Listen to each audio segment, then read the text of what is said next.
On behalf of my colleagues from the Department of Foreign Affairs, Assistant Secretary Tim Soreta, Undersecretary Yusef Batino of the Department of Defense, and Undersecretary Baran of the Department of Justice, and my colleagues from the Embassy. I would like to extend a warm welcome to all of you, members of the media, as well as our friends from the think tanks here in Washington, D.C. It's a pleasure to see all of you, and we thank you for coming on short notice. We thought that it would be a good opportunity to have this press briefing on the discussions that the Philippines has been having with the United States on the framework agreement that we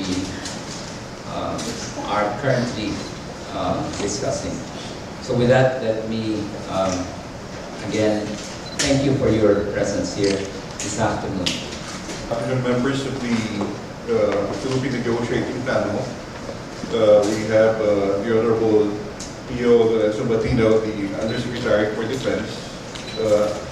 We have the Honorable Francisco Baran from the Department of Justice, and Assistant Secretary Carlos Soreta from the Department of Foreign Affairs. To give the opening statement, I will now call on Ambassador Soreta.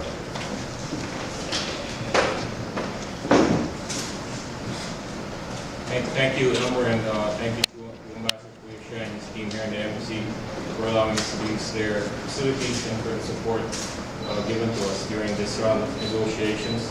Good afternoon, ladies and gentlemen, here in the embassy, and to those in Manila joining us by webcast.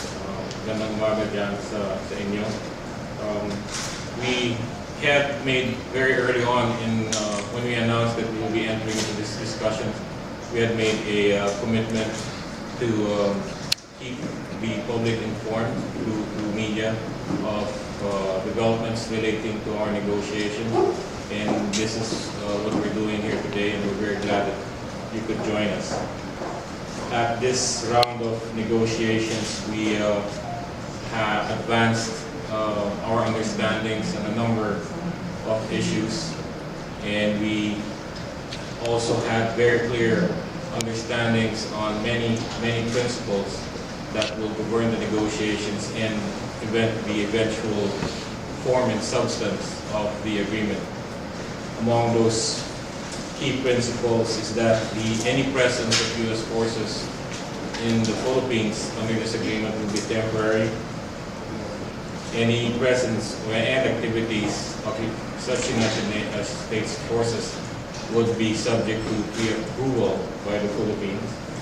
And very importantly, any of these activities that we agree to should have a very strong content of mutuality of benefits, particularly for us in developing our short-term and long-term defense capabilities.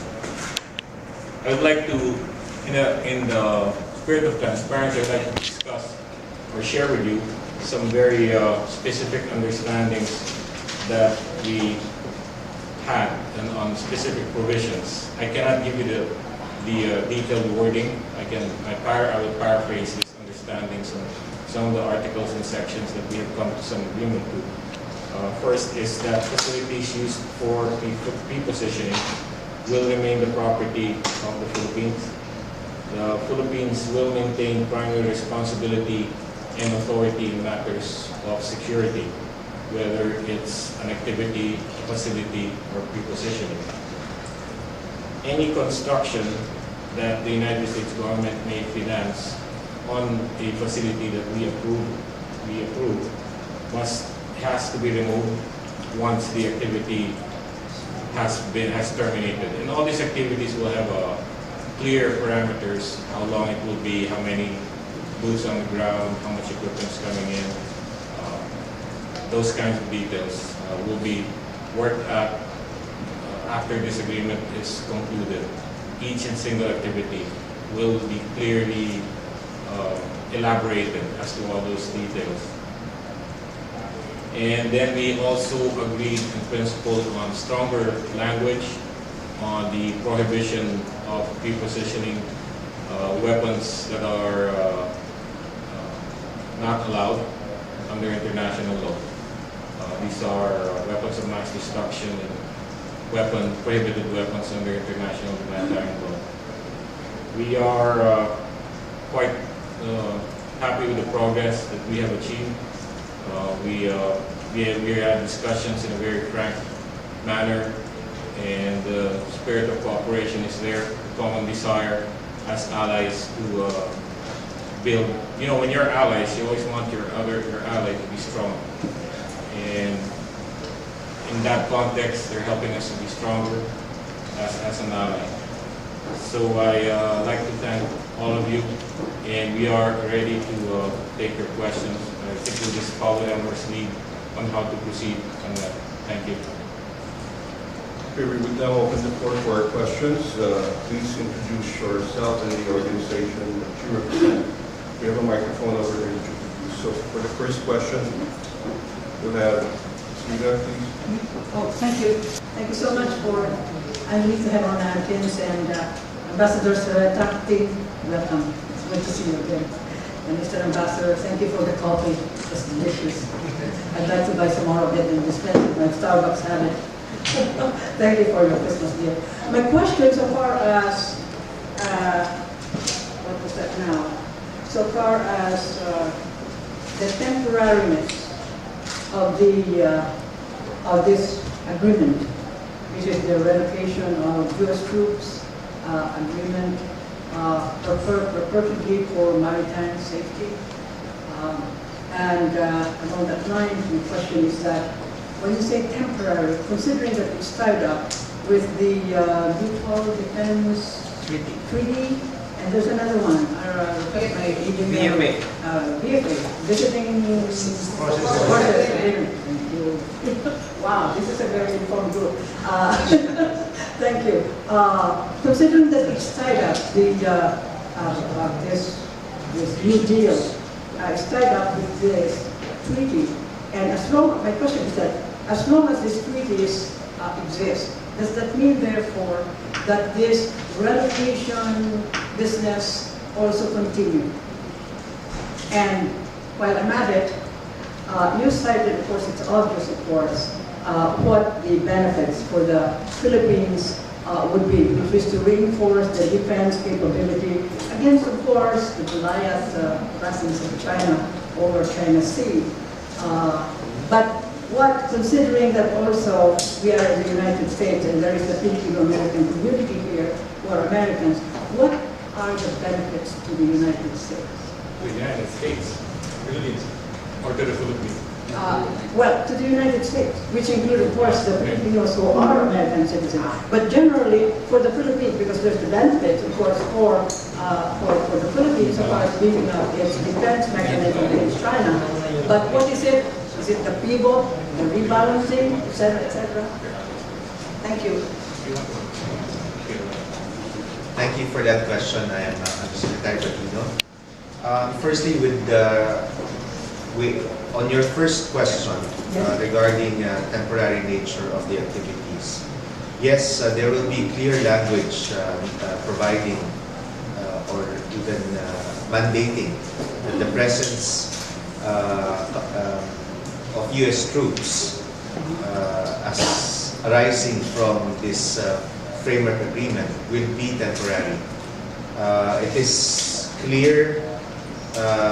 It is clearly a Philippine panel position that this framework agreement is an implementing arrangement for the Mutual Defense Treaty and the Visiting Forces Agreement. And both treaties do not allow permanent presence. In fact, it is very clear under the BFA that what was envisioned under the BFA was temporary presence. It is also the mandate of the Philippine panel to limit discussions on this prospective framework agreement within the confines of the Mutual Defense Treaty and the Visiting Forces Agreement. With respect to the U.S., yes, And aside from that, there will also be language providing for a specific duration for the framework agreement. With respect to your second question on the possible benefits for the U.S., personally, I hesitate to talk for the U.S. panel, to speak for the U.S. panel. I think this will not augur well for the negotiations.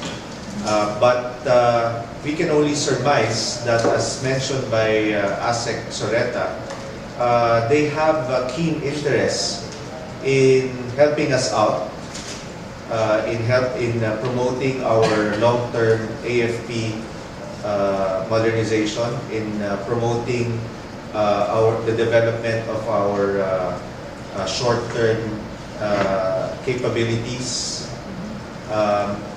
because this will result in a stronger alliance, as this will, as envisioned by the Philippine government, result in a stronger armed forces of the Philippines. Next question from Voice of America.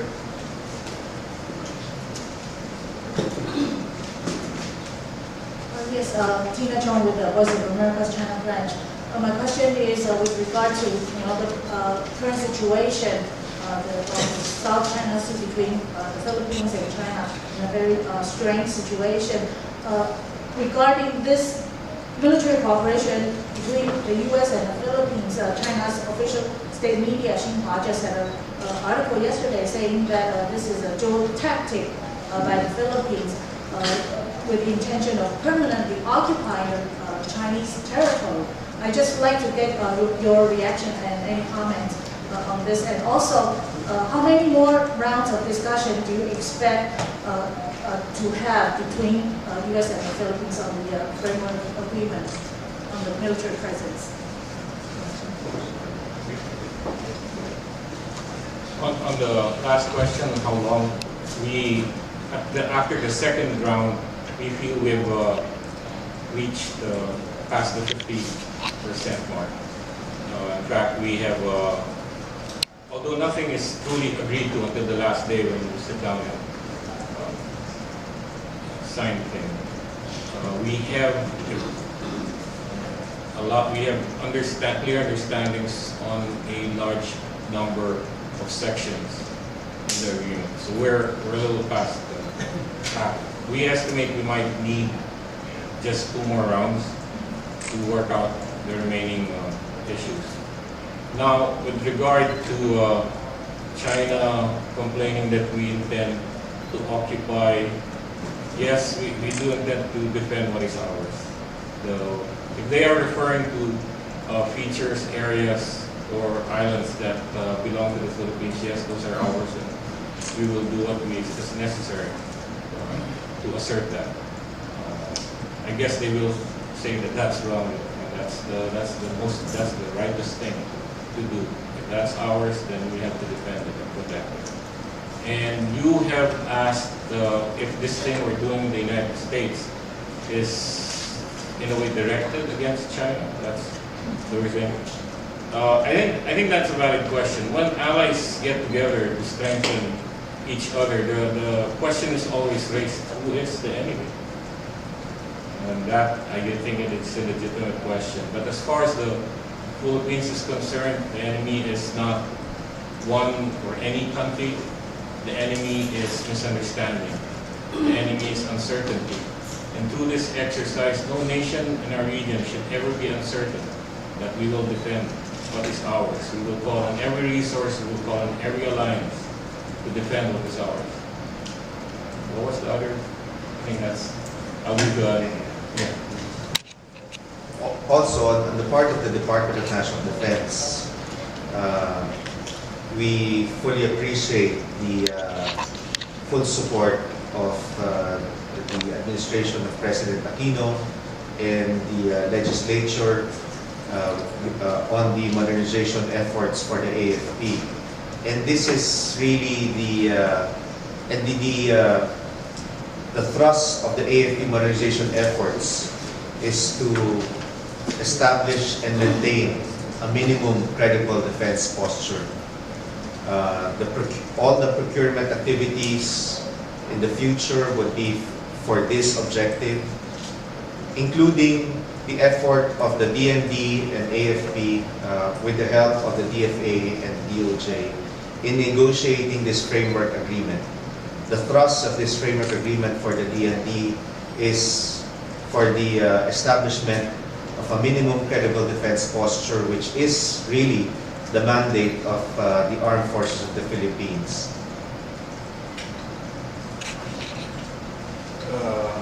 Bing? Good afternoon. Good afternoon. I'd like to know when will the timeline of the increased presence of the U.S. military in the Philippines will start, and when it will, 2 years, 3 years, and don't you think it will create more tension among the staters of the disputed islands if a stronger U.S. military presence is in the area, and if shots are fired, where it will go?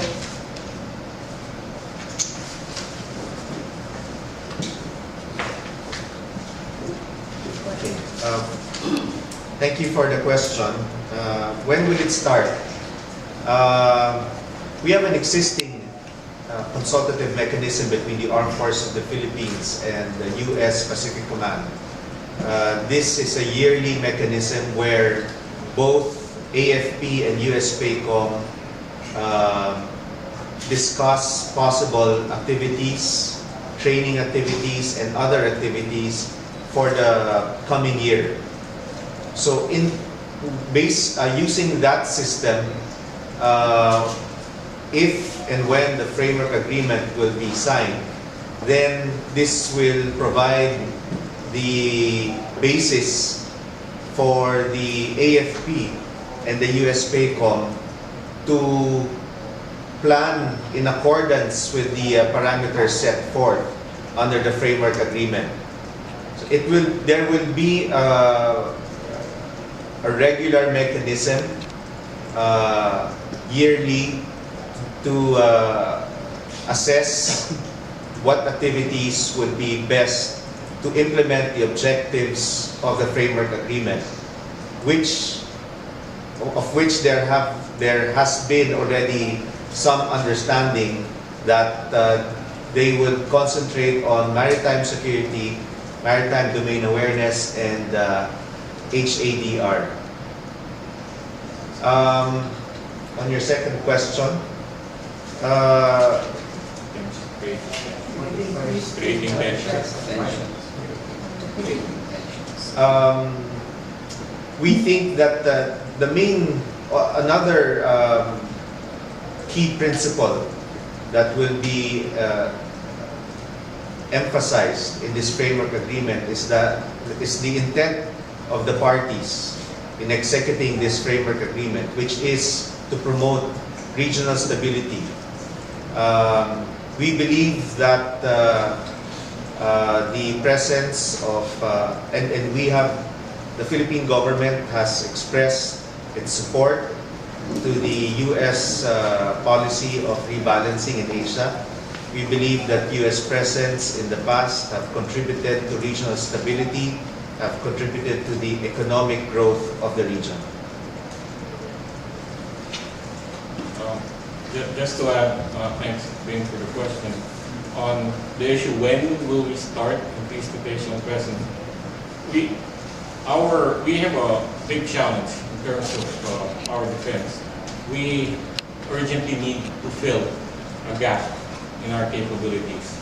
We urgently need to modernize because of the challenges. So if you ask me when, really should have been yesterday. We already have the policy to increase rotational presence for over a year, and it remained the policy rhetoric. We are now transforming that very important policy into action. Now, on your question on tensions, this has been raised several times. Aren't you for peace? Why are you strengthening your military? You should be for peace. I wish to assure everyone we are for peace, but we are not for appeasement. And there is a world of difference between the two. Thank you again for that question. Jenny?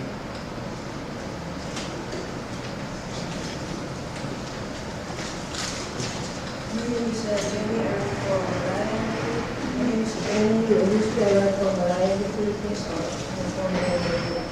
My question is addressed, I have two questions. One is for U.S. Catino, and the other is for Ambassador Fisher and Venezuela. Number one question, can you give us specifics on how many U.S. troops are there now? 600? And how many will be under the terms?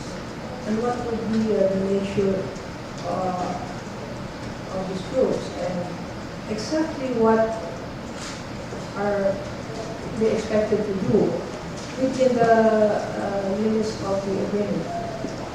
When, for example, shots are fired. Second, my question to Ambassador Fisher.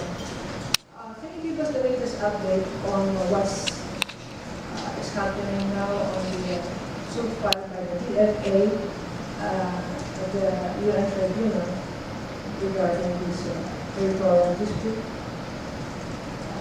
Thank you very much.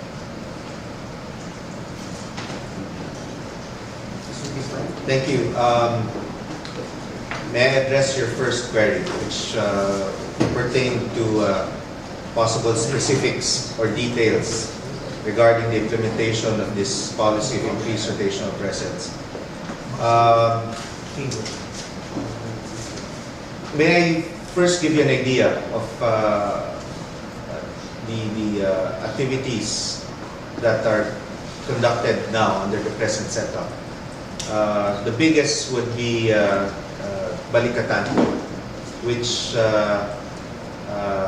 had a participation of around 3,000 U.S. troops. They were within Philippine territory for 1 month to 1.5 months.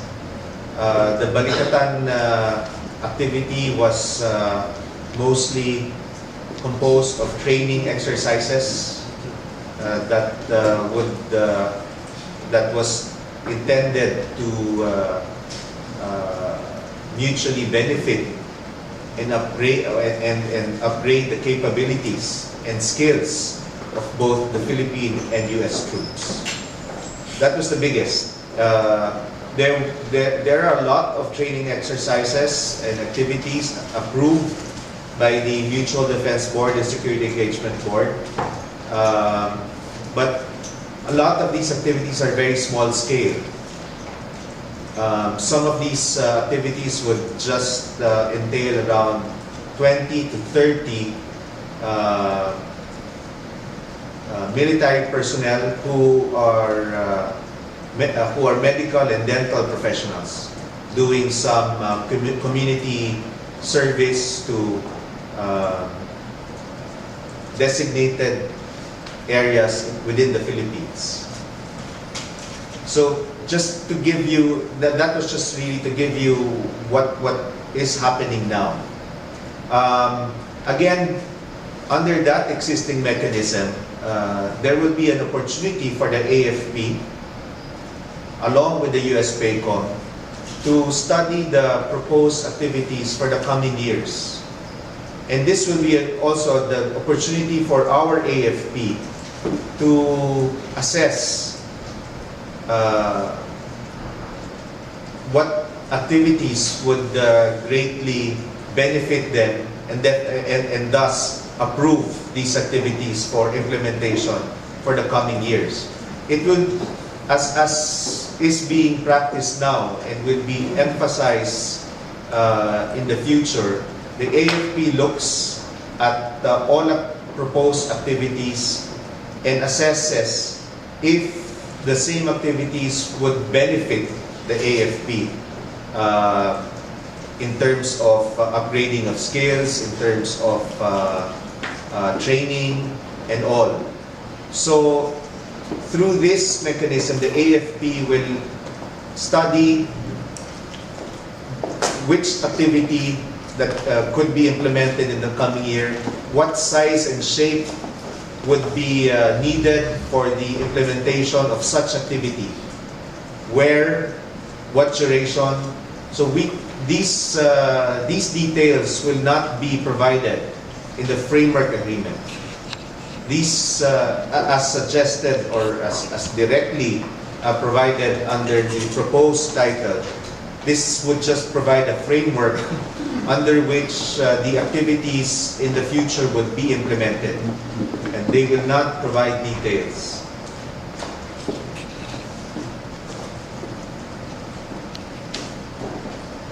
With regard to the question, second question, Jenny, my understanding is that the arbitration process has already begun. As you know, the tribunal, the president of the arbitral tribunal appointed the 5 arbiters several weeks ago, and the president and the members of the tribunal met on July 11 and decided that the site of the arbiter will be in The Hague, in the Netherlands. No? Maybe for other further information, I'll refer to Assistant Secretary Carlos Soreto if he has any additional information to add. Thank you, Ambassador. Just I think you've gotten the state of affairs right now. Just to clarify, it's the president of ITLOS that appoints the 5 arbitration members of the arbitration panel. The latest significant development is the panel convened and adopted its rules of procedure and has asked the Philippines to file by March its position, its pleading on issues relating first to jurisdiction. We have to clearly present to the arbitral tribunal our arguments that vest them with jurisdiction. That is all a very complicated issue, but we're very confident that we would succeed on that point. And also to submit our arguments on the merit, meaning on our assertions, essentially that the 9 dashed lines cannot be justified under UNCLOS. It cannot be found anywhere in UNCLOS as a self-contained treaty regime. Does not, no matter how you read it, turn it upside down, spin it on its head, there's just no way you can find justification for the 9 dash line. And I must emphasize that the arbitral tribunal is bound to decide things only on the basis of UNCLOS. The arbitral tribunal in Annex 7 arbitration proceedings are a feature of UNCLOS. I think that's where we are right now. Thank you. White, good.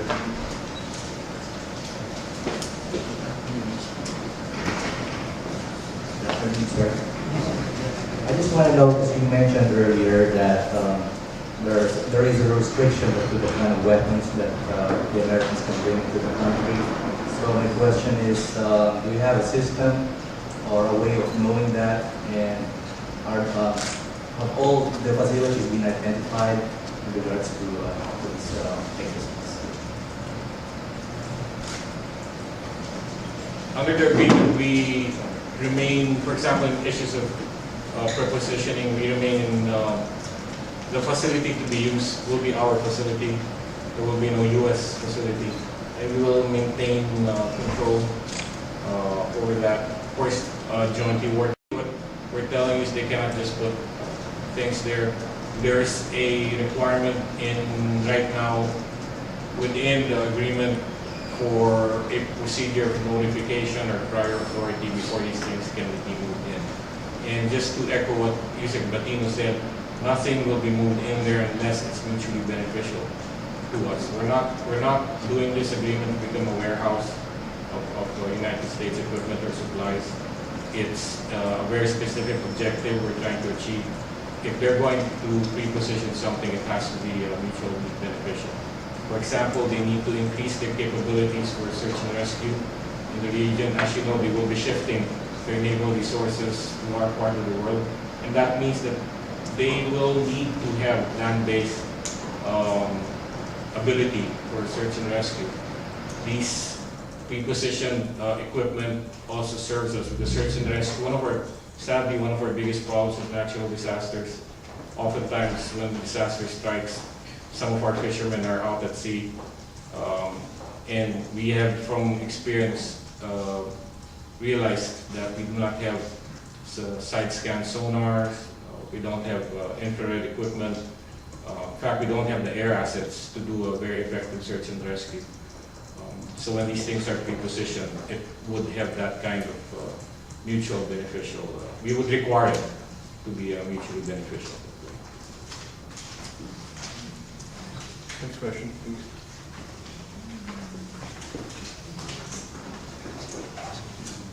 Hello. Hi, I'm Phoebe from CSIS. I have a question about, I guess, filling in the gap as far as defense goes. Does that mean looking for further training or U.S. cooperation on helping Coast Guard personnel? And are you looking into procurement for any defense equipment?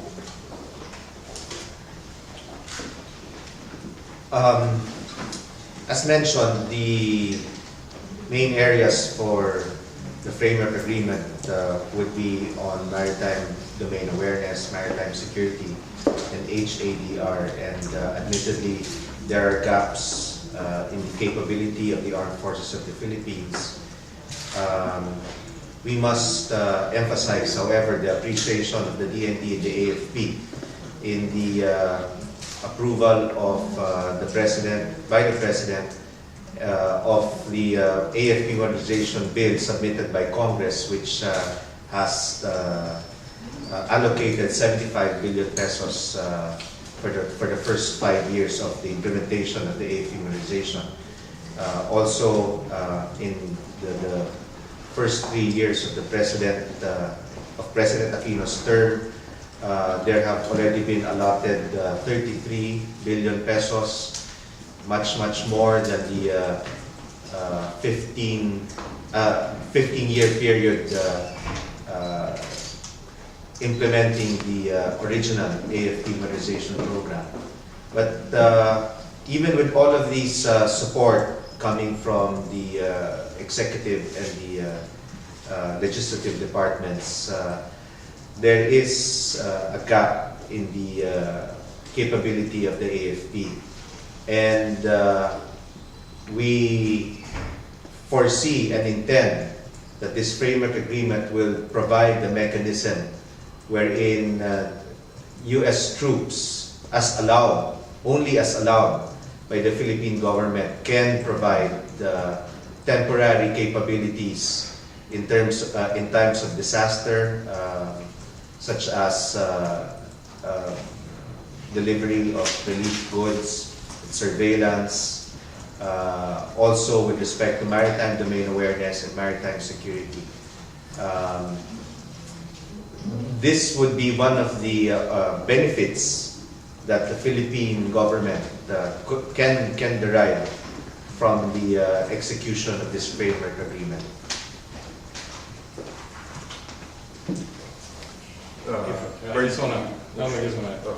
Just if I may, just to emphasize a point that Undersecretary Pio mentioned. With or without the Americans, we are committed to modernizing our military. The President has pursued, has worked with Congress, and Congress has given unprecedented amounts to modernize our military. But right now we're playing catch up. We have a gap. There are certain defense challenges we're facing. We are playing catch up. We will be able to accelerate and do more with the resources that has been given to us if we're able to cooperate with our ally, the United States, through this framework agreement. And just to add again, sorry. We're adding to it. With the funds that that are already allocated for the AFP modernization, we intend to procure modern defense equipment. But as you know, procurement of defense equipment would take time. And we want to hit the ground running when these equipment eventually are delivered to the AFP. In the meantime, while waiting for this, while waiting for the delivery, we can allow and approve activities that would provide training to our pilots, to our sailors, to our army men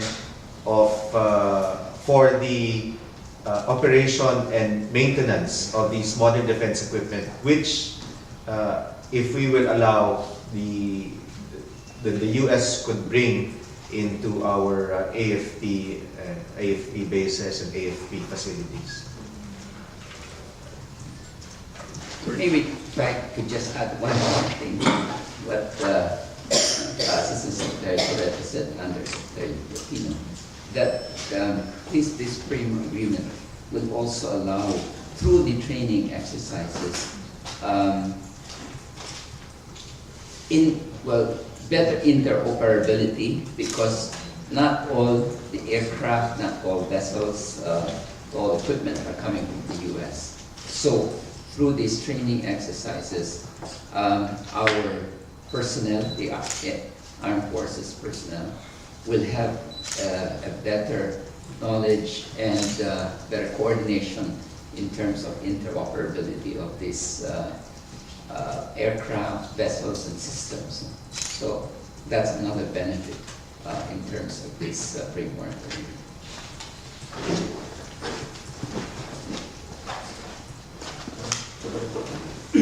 Good afternoon. I'm from Baby.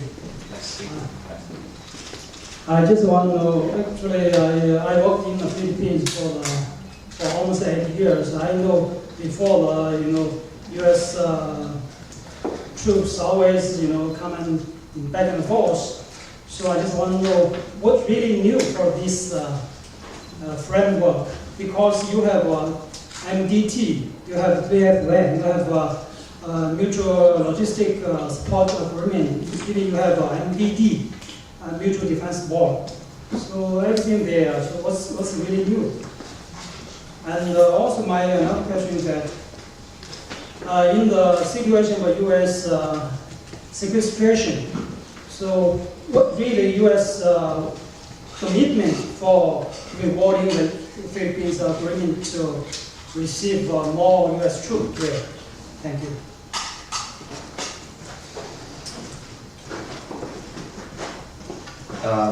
On your first question, what is new here? The execution of this framework agreement will signal the start of the enhancement of the defense cooperation between the Philippines and the U.S.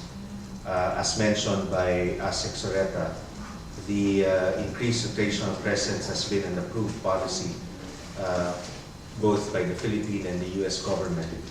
And there is significance in putting this into writing, executing agreements between allies, especially, provide even a greater momentum for the growth of the bilateral relationship between between our two countries. We believe that this will enhance our defense cooperation with the U.S., and an enhanced defense cooperation with the U.S. enhances also the defense posture of the Philippines. Also, as you may well know, the Mutual Defense Treaty and the Visiting Force Agreement are confined with or only contain general statements. This framework agreement will provide in greater detail the activities to be implemented, the parameters under which these activities would be implemented, and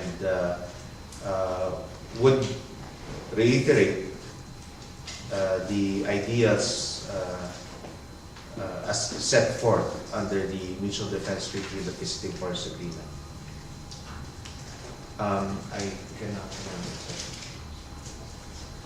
In terms of your question relating to the sequester, that's a very, very, very good question.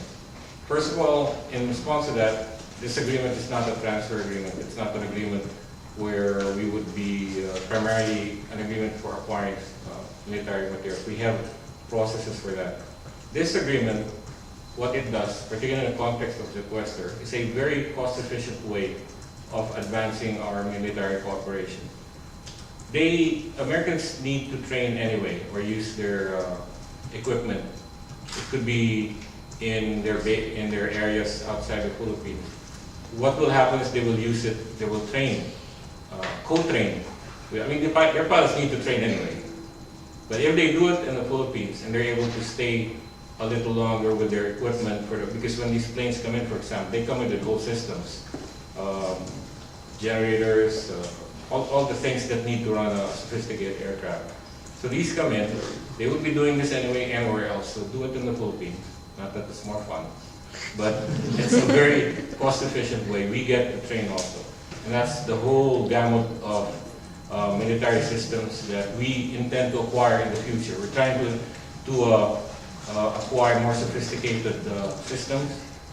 Also, in terms of humanitarian and disaster relief, what the United States has been doing is whenever we have a disaster, and sadly we will continue to have it, they bring in generator sets, they bring in water filtration systems, and these are not very small. They're not small, they're huge because they have to assist whole barrios whose houses have been washed away. These have to come from very, very far away. If they are pre-positioned in the Philippines, together with the airlift capabilities that will bring this to the areas where they're needed, that makes a whole lot of sense, cost-efficient wise. It's really designed that way. This is the way governments function now. We have to find creative ways to spend less and do more. And that's what we're doing. And I'd like to emphasize this is not an agreement for transfer of equipment. We have a different process for that. Any more questions? Rita again. Rita again. You would not be Rita if you didn't ask again. Sorry, That's but okay. if I may. Yes, please. Can you remind her with the All right, okay. Maybe I should, I'll be bold. Okay. Syria. Now we can discuss. While the United States Syria. and the Philippines are sort of trying to agree on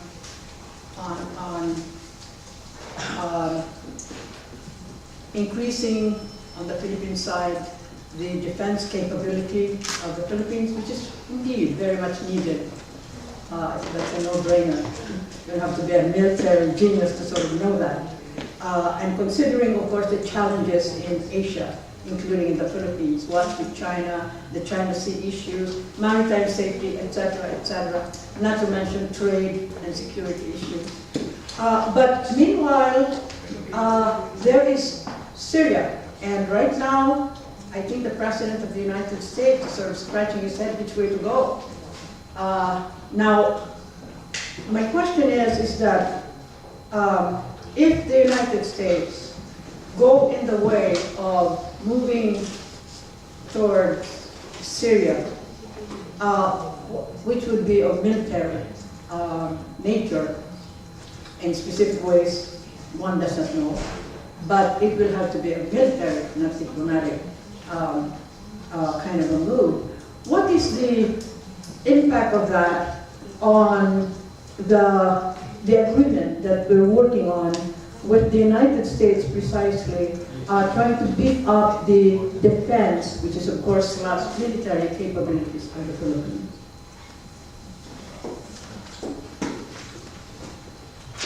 We're first of all, Rita, thank you for the question. We're hoping that violence ends in Syria, that the genuine desires for peace and democracy of all the peoples in that country are realized, and we hope for stability in that region.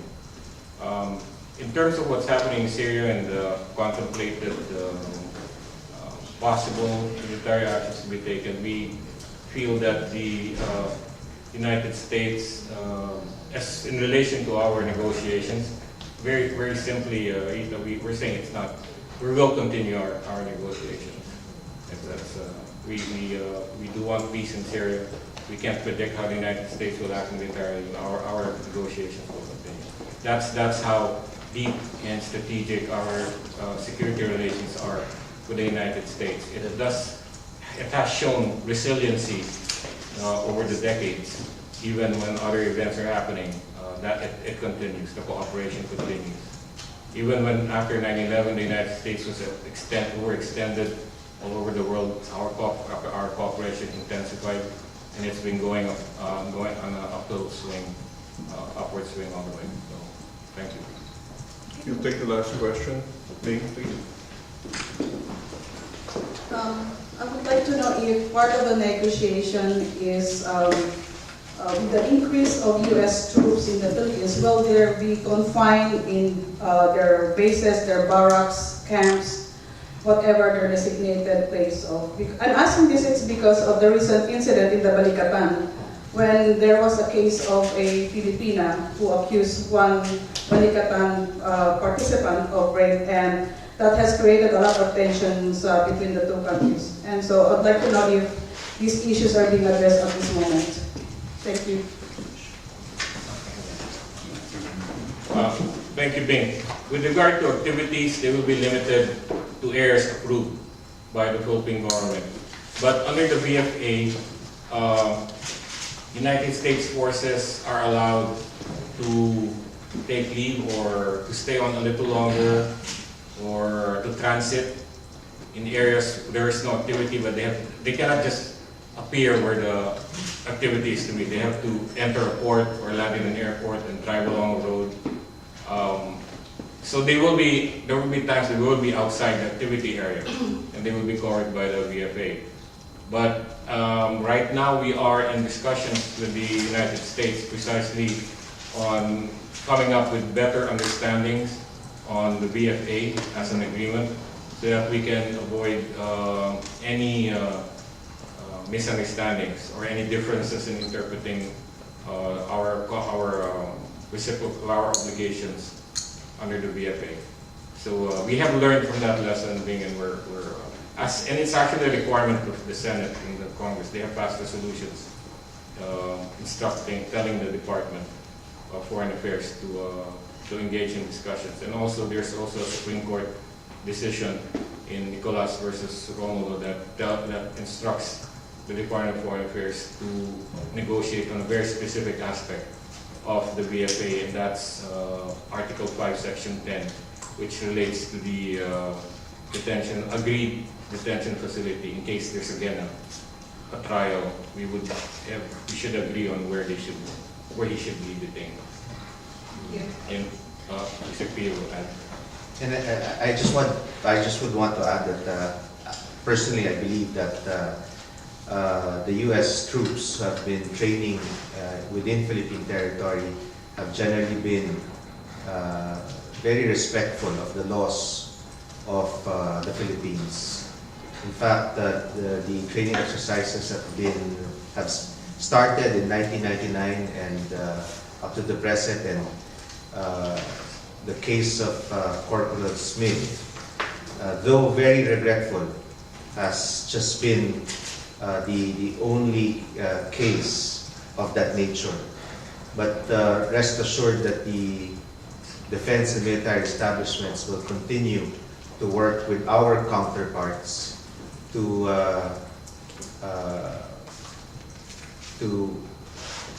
ensure the avoidance of similar incidents in the future. With that, we conclude this afternoon's press conference. We would like to thank the members of the panel and my guests. Thank you very much. We have refreshments at the back for all of you.